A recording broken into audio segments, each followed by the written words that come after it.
Welcome to Southern Crime, where we look at the cases that intrigue and mystify us. This podcast discusses serious crimes that may include triggers. It is meant for those 18 years and older. Listener discretion is advised. Please consider a donation through listener support to help us keep things going.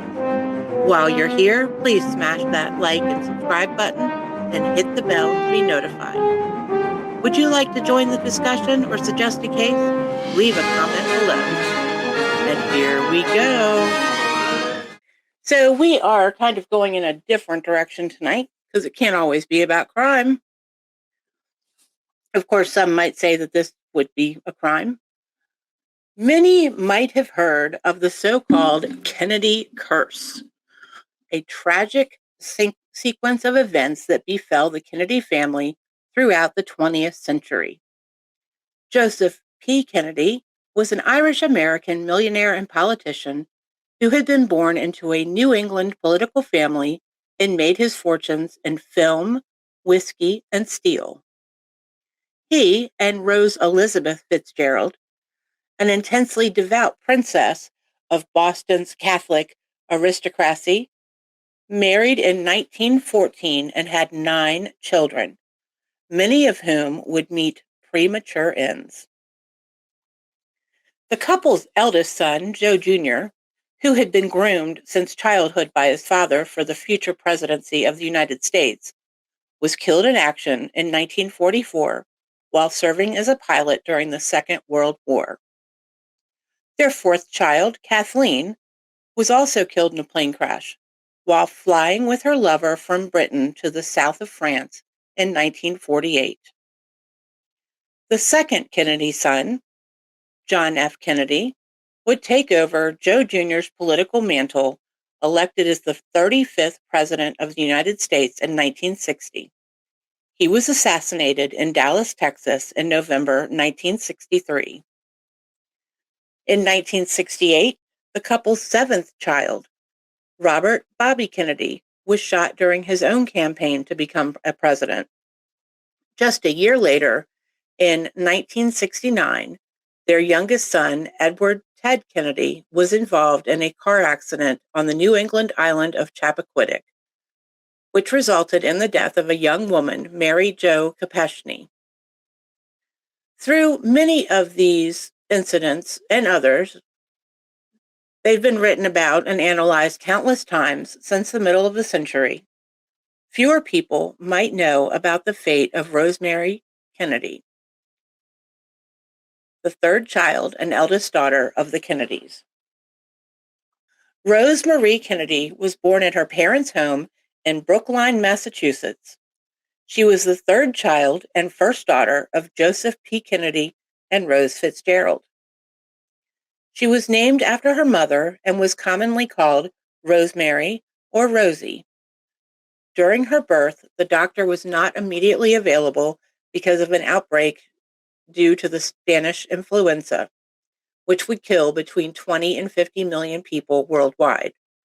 During Rose Kennedy's labor, although the baby's head was already emerging, the midwife reportedly told Rose to keep her legs clamped together to prevent the birth until the doctor arrived. According to an account by Luella Hennessy Donovan, the family's devoted nursemaid and governess, Rose followed the instructions for 2 agonizing hours. The action resulted in a harmful loss of oxygen. As Rosemary began to grow, her parents noticed that she was not reaching the basic developmental steps an infant or toddler normally reaches at a certain month or year. At 2 years old, she had a hard time sitting up, crawling, and learning to walk. As Rosemary continued to grow, it became apparent that she had both behavioral and educational difficulties.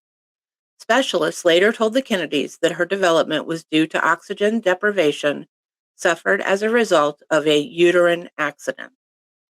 Her disabilities were often hidden or disguised by her family to avoid the stigma of being associated with defective genes. And despite her attendance at more than a dozen special schools in the United States and Britain, Rosemary struggled with reading and writing well into adulthood. Accounts of Rosemary's life indicated that she was intellectually disabled, although some have raised questions about the Kennedys' accounts of the nature and scope of her disability. A biographer wrote that Rose Kennedy did not confide in her friends and that she pretended her daughter was developmentally typical, with relatives other than the immediate family knowing nothing of Rosemary's reported low IQ. Despite the help of tutors, Rosemary had trouble learning to read and write. At age 11, she was sent to a Pennsylvania boarding school for the intellectually disabled.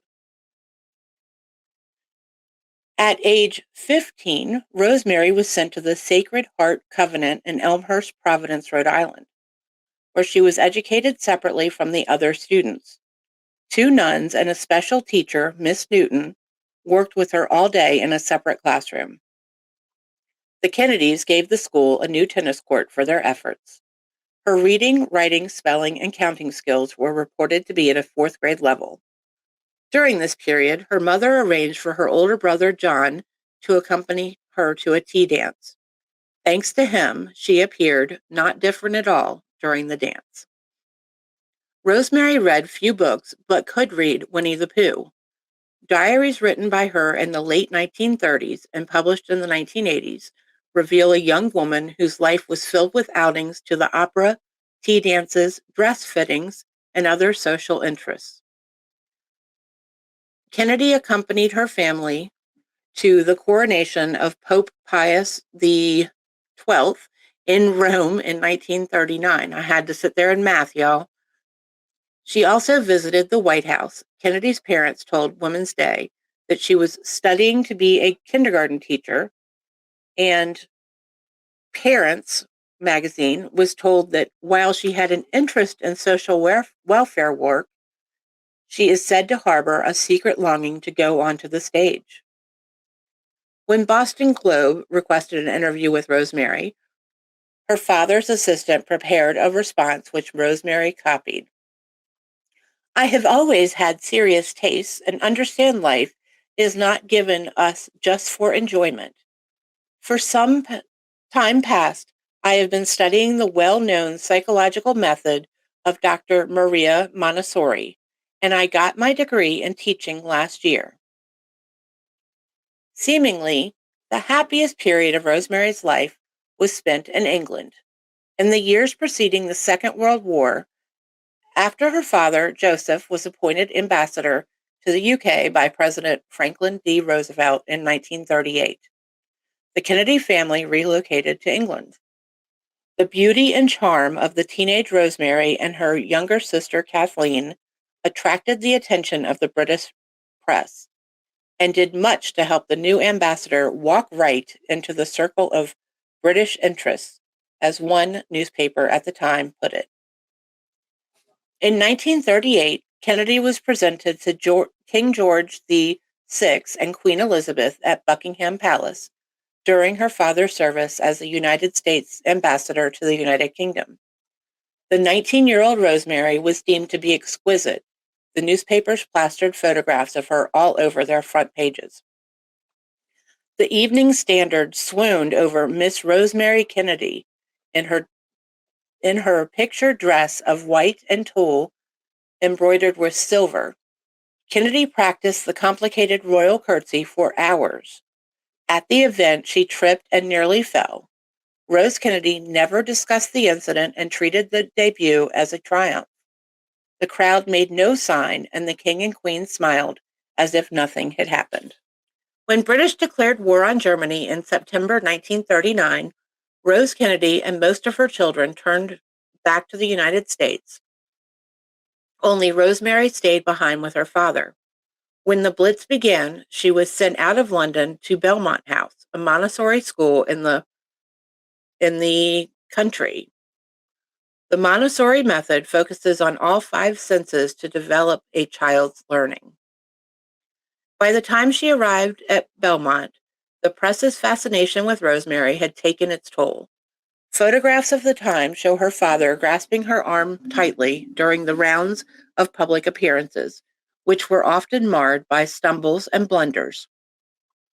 The school offered a refuge from the glare of publicity and Rosemary pronounced it as the most wonderful place I've been to.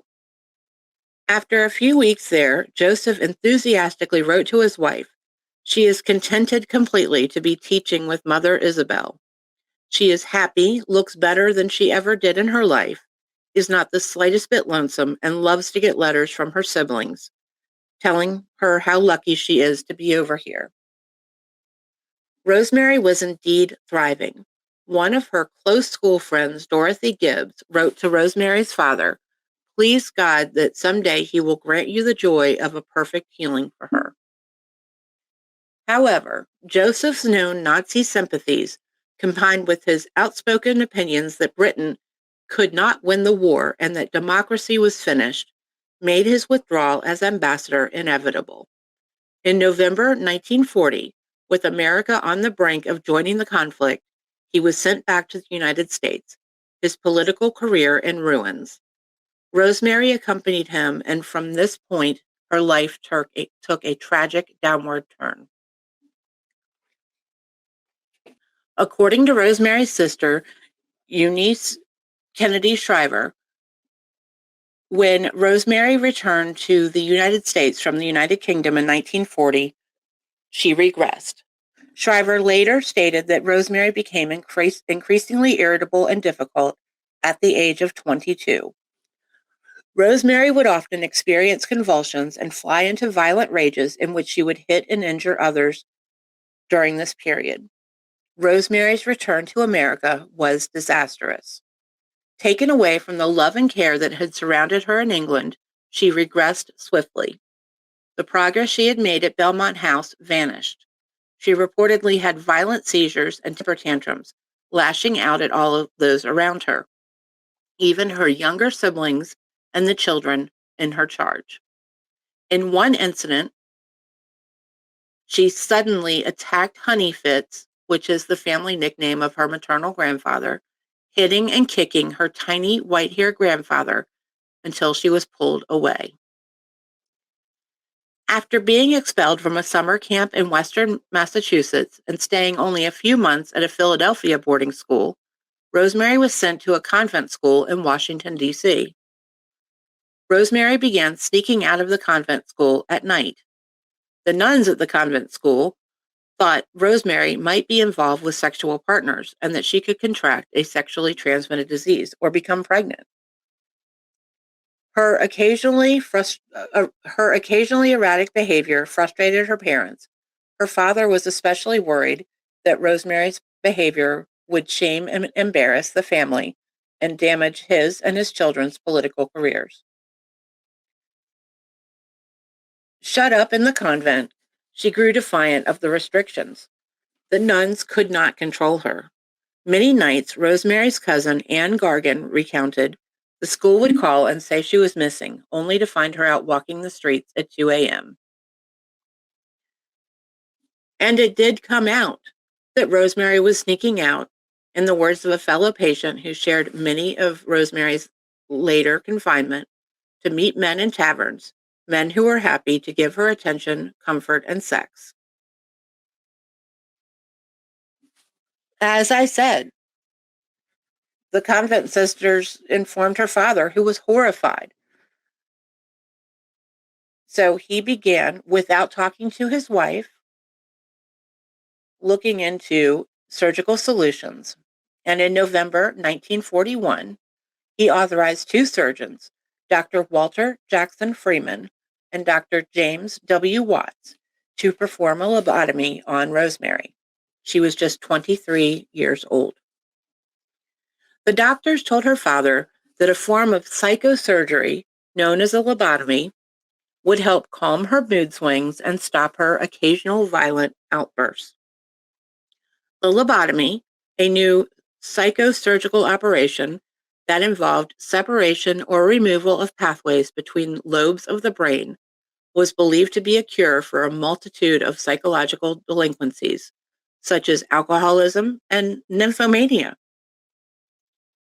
Up to 5,000 lobotomies a year were performed in the United States during the 1940s, the majority of them on young women. In total, Dr. Freeman was single-handedly responsible for almost 3,000 of these procedures. An article in the Saturday Evening Post in 1941 praised Freeman's pioneering work and offered hope that the surgery could make patients who were problems to their families and nuisances to themselves into useful members of society. Joseph Kennedy decided that Rosemary should have a lobotomy. However, he didn't tell his wife still of this decision until after the procedure was completed. The procedure took place in November 1941. After Rosemary was mildly sedated, strapped tightly to the table, she was awake and terrified throughout the procedure. "We went through the top of the head," Dr. Watts recalled. "I think she was awake. She had a mild tranquilizer. I made a surgical incision in the brain near the skull. It was near the front. It was on both sides. We just made a small incision, no more than an inch. The instrument Dr. Watts used looked like a butter knife. He swung it up and down to cut brain tissue. We put an instrument inside," he said. As Dr. Watts cut, Dr. Freeman asked Rosemary some questions. For example, he asked her to recite the Lord's Prayer, or sing God Bless America, or count backwards. We made an estimate on how far to cut based on how she responded. When Rosemary began to become incoherent, they stopped. Dr. Watts told Kessler that in his opinion, Rosemary had suffered not from some mental retardation, but rather from a form of depression. A review of all of the papers written by the two doctors confirmed Dr. Watts's declaration. All of the patients the two doctors lobotomized were diagnosed as having some form of mental disorder.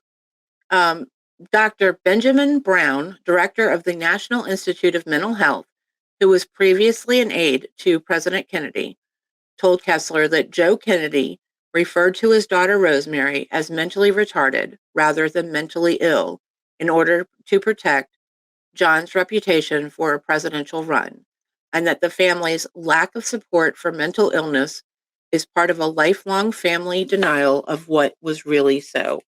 The operation had been a catastrophic failure.